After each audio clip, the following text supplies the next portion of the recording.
Salam, selamat pagi Bapak Ibu Saudara, salam sejahtera dan salam sehat selalu untuk kita semua. Berjumpa kembali dengan saya Yohanes Ratu Eda di channel kita bersama, channel Pendeta Yohanes RE. Pada kesempatan pagi hari ini Bapak Ibu Saudara, kita akan merenungkan kebenaran firman Tuhan. Namun sebelumnya mari kita berdoa terlebih dahulu, mohon pimpinan Roh Kudus agar kita bisa mengerti apa yang menjadi pesan Tuhan buat kami melalui firman-Nya yang tertulis pada kesempatan ini. Mari kita berdoa. Bapa di sorga, di dalam nama Tuhan Yesus, Juru Selamat kami yang hidup, dalam Allah Roh Kudus yang senantiasa membantu kami dalam pertumbuhan iman, dalam pemahaman akan firman Tuhan, dalam doa-doa kami. Pagi ini Tuhan, kami akan membaca dan merenungkan kebenaran firman-Mu. Mari Roh Kudus bantu kami, tolong kami supaya kami bisa mengerti kebenaran firman Tuhan pada pagi hari ini. Dan biarlah kami dapat mengaplikasikan firman itu dalam kehidupan kami hari lepas hari. Terima kasih Tuhan, terpuji nama-Mu, berfirman buat kami siap mendengarkannya dan siap untuk melakukannya dalam hidup kami. Dalam nama Tuhan Yesus kami berdoa dan bersyukur. Haleluya. Amin. Bapak Ibu Saudara yang dikasihi oleh Tuhan Yesus Kristus, pembacaan firman Tuhan buat kita pada pagi hari ini saya siapkan dari Kejadian pasal 37 ayat 34 sampai 35. Dan firman Tuhan ini saya baca dalam terjemahan firman Allah yang hidup. Demikian firman Tuhan. Lalu Yakub merobek-robek pakaiannya dan mengenakan kain kabung. Ia berkabung dengan hati sangat berduka atas kematian Yusuf sampai berminggu-minggu lamanya. Segenap keluarganya, anak-anaknya laki-laki dan perempuan, berusaha menghibur dia, tetapi sia-sia. Aku akan berkabung sampai aku turun ke dunia orang mati, ke tempat anakku, katanya. Lalu ia menangis lagi. Demikian firman Tuhan buat kita pada kesempatan ini. Dan Bapak Ibu Saudara, kita masih berada pada topik 12 pembunuh atau 12 penghalang rencana Tuhan dalam kehidupan kita. Dalam episode yang pertama, saya sudah jelaskan pembunuh rencana Tuhan dalam hidup kita ialah kasih yang tidak mendidik. Kemudian pembunuh rencana Tuhan dalam hidup kita yang kedua yaitu kebencian. Dan pada kesempatan ini, bagian yang ketiga atau episode yang ketiga tentang penghalang rencana Tuhan dalam hidup kita ialah iri hati. Iri hati.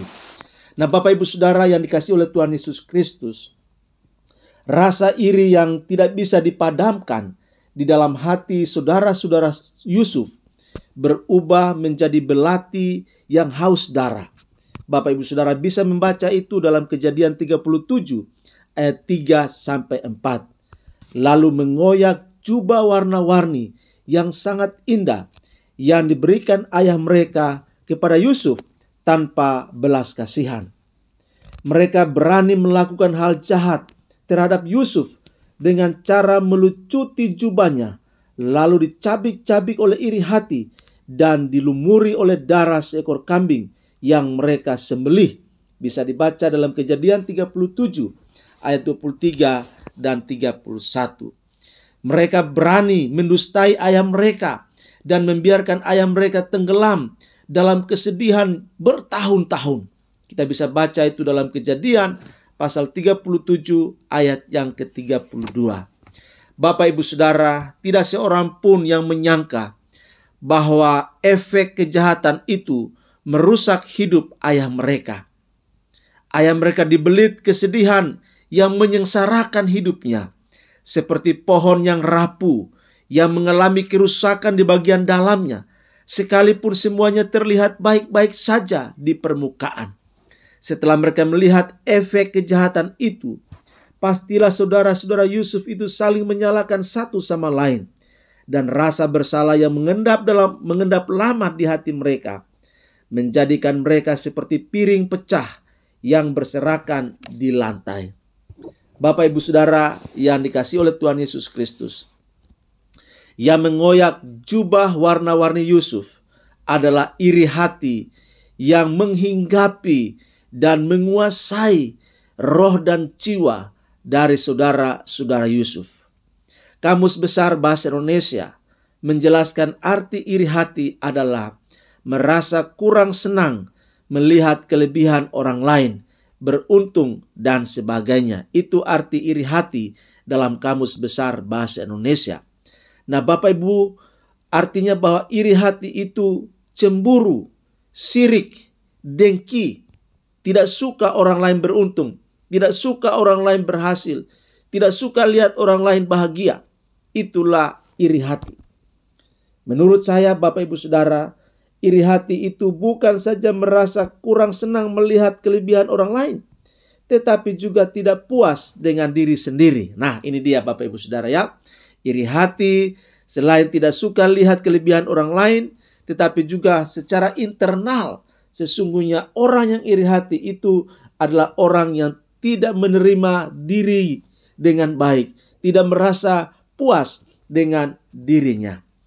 Bapak Ibu Saudara, saya ingin menyampaikan sebuah cerita tentang bebek yang tidak puas dengan dirinya sendiri. Kisah ini dimulai di sebuah hutan rimba yang tenang dan damai. Di hutan rimba itu hiduplah seekor bebek jantan yang sering mengeluh tentang keadaannya, tentang hidupnya, dan tentang tubuhnya. Mungkin bebek jantan itu mengidap problem hati, sehingga muncullah istilah bebek buruk rupa. Pada suatu hari ketika matahari terbit di pagi hari, berkokoklah seekor ayam jantan. Bebek yang mengeluh dan tidak puas dengan dirinya sendiri itu sering memperhatikan keindahan ayam jantan itu. Sambil membayangkan seandainya ayam jantan itu adalah dirinya, maka ia akan menjadi binatang yang paling berbahagia di hutan itu. Lalu si bebek itu memberanikan diri untuk meminta jengger kepala ayam jantan. Setiap hari bebek itu mendesak ke ayam jantan, hingga akhirnya ayam jantan itu tidak tahan dengan desakan si bebek. Akhirnya dengan berat hati si ayam jantan itu menyerahkan jenggernya kepada si bebek. Dan dengan bangga si bebek jantan itu berjalan-jalan di hutan dengan jengger di kepalanya. Si bebek jantan itu yang tadinya minder, sekarang menjadi bebek yang suka pamer. Setelah berbulan-bulan terlewati dengan kepala berjengger, bebek itu kembali memperhatikan burung-burung yang bernyanyi indah. Ah, kata si bebek, seandainya suaraku seindah burung-burung itu, alangkah bahagianya hidupku. Lalu ia memohon kepada salah satu burung untuk memberikan suaranya kepadanya. Seperti kepada ayam jantan, bebek itu terus mendesak, hingga akhirnya salah satu burung itu merelakan suaranya diberikan kepada si bebek.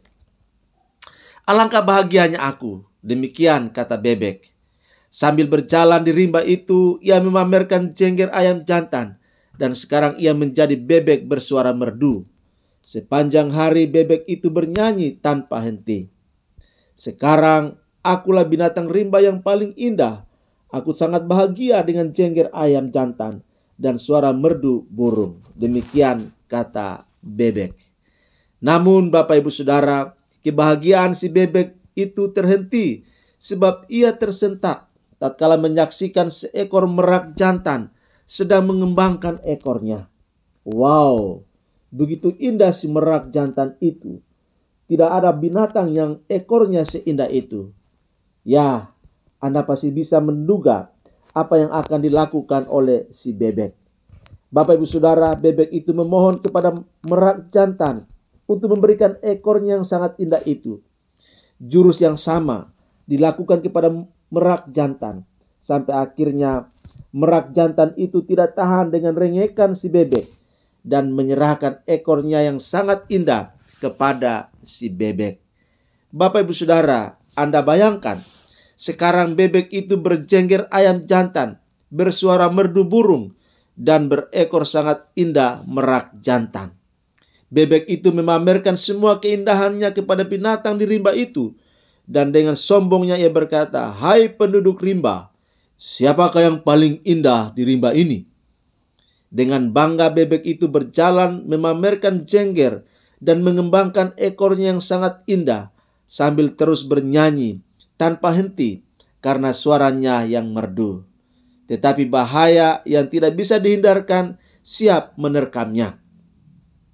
Datanglah seekor serigala yang dengan mudah menangkapnya, karena si bebek yang merasa buruk rupa itu tidak bisa berjalan dengan cepat karena beratnya ekor merak.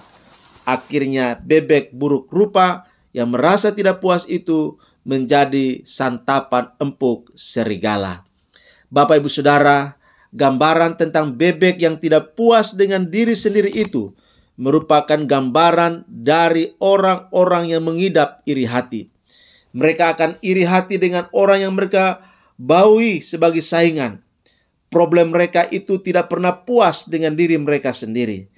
Kalau Anda perhatikan, orang-orang yang iri hati itu tidak terarah kepada orang yang lebih buruk atau lebih rendah atau lebih bodoh, tetapi selalu terarah kepada orang yang lebih baik, lebih pintar, lebih dipakai dan diurapi Tuhan. Tidak ada orang yang iri hati itu mengarah kepada orang yang lebih rendah dari mereka. Bapak Ibu Saudara, hal yang harus kita pahami, ketika Tuhan menemukan di dalam hati kita mengandung iri hati, berarti kita sedang bermasalah dengan perjalanan kita sendiri di hadapan Tuhan. Sekalipun sasaran iri hati itu kepada orang lain, namun sebenarnya masalah utamanya adalah kita tidak puas dengan diri sendiri dan tidak senang kalau ada orang lain yang lebih baik. Ketika kita membiarkan iri hati bercokol di dalam hati kita, waspadalah, sebab iri hati itu akan membunuh rencana Tuhan dalam hidup kita. Karena itu Bapak Ibu Saudara, mari tanggalkan roh iri hati.